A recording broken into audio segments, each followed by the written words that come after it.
Bonjour et bienvenue sur My Motorcycle Tour.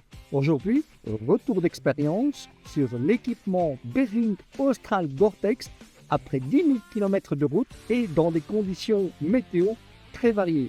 Vous avez peut-être vu ma première vidéo Luxembourg-Moselle où je présentais cet équipement en détail. À présent, place au verdict après de nombreux kilomètres sur la route avec cet équipement. Alors, tient-il ses promesses?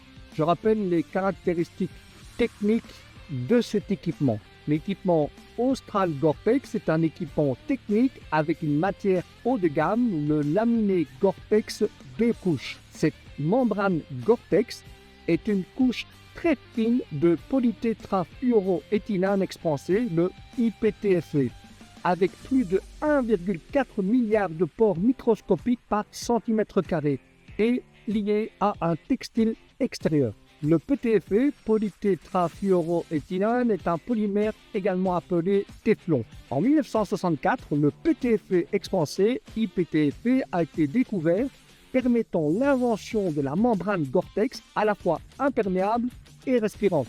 Pour faire très simple, cette découverte correspond en fait à du téflon chauffé et étiré. Le PTFE est fait d'une chaîne d'atomes de carbone et de 2 atomes de fluor attachés sur chaque carbone. On le présente comme ceci. Le fluor est un élément très étrange. Quand il fait partie d'une molécule, il n'aime pas avoir d'autres molécules autour de lui. Donc, une molécule de PTFE bourrée comme elle est d'atomes de fluor aimerait être aussi loin que possible des autres molécules.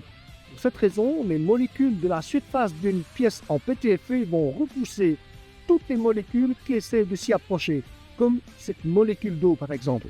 La membrane Gore-Tex utilisée par Behring est imperméable, coupe-vent, tout en étant respirante. La membrane est laminée, c'est-à-dire qu'elle est compressée sur un tissu extérieur. C'est une membrane de type 2 couches, ce qui garantit la souplesse de la veste et une excellente mobilité. Les pores sont approximativement 20 000 fois plus petits qu'une goutte d'eau. Ainsi, la pluie ne peut pas pénétrer par les pores et la membrane est donc totalement étanche. Elle est respirante. Les mêmes pores qui permettent l'étanchéité sont également 700 fois plus gros qu'une molécule de vapeur d'eau. Elle permet ainsi d'évacuer la vapeur d'eau, la transpiration. Grâce à son effet coupe-vent, elle permet d'amoindrir la sensation de froid. Pour l'hiver, une membrane thermique amovible avec une excellente finition joue parfaitement son rôle. La combinaison s'adapte parfaitement à différentes morphologies grâce aux ajustements aux poignets, à la taille et aux jambes. Un brin perturbé au début avec le zip décalé, j'ai rapidement été séduit car il permet d'avoir cette poche avant aimantée pour y loger un téléphone par exemple. Ainsi, par rapport à un zip central, le zip décalé évite d'avoir des infiltrations d'air froid qui auront vite fait de vous engourdir. Concernant l'étanchéité, rien à dire, j'ai roulé par tous les temps, traversé plusieurs grosses averses et je suis resté totalement au sec. Le Gore-Tex fait son travail et même après des heures sous la pluie, aucune infiltration. Un élément important à mentionner, toutes les poches sont étanches, à condition bien sûr de fermer les zips. Ne riez pas, ça m'est arrivé.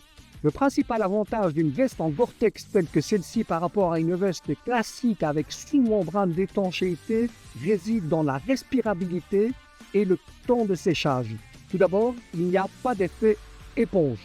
Avec une veste avec sous-membrane d'étanchéité non laminée, l'eau pénètre dans la couche externe du textile avant d'atteindre la membrane imperméable. Résultat, la veste devient lourde et froide et met énormément de temps à sécher.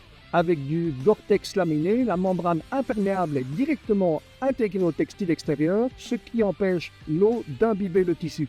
Résultat, la veste reste légère et sèche beaucoup plus vite. Ensuite, il y a une meilleure respirabilité. Une veste avec une sous-membrane d'étanchéité a tendance à accumuler l'humidité à l'intérieur.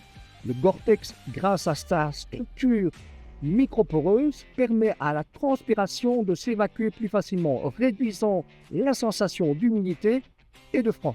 En résumé, avec une veste en Gore-Tex telle que cette Behring Austral, on a une veste qui garde sa légèreté, sèche rapidement et évacue mieux la transpiration, ce qui fait une vraie différence pour les trajets sous la pluie. Le constat est également valable pour le pantalon et également pour les gants.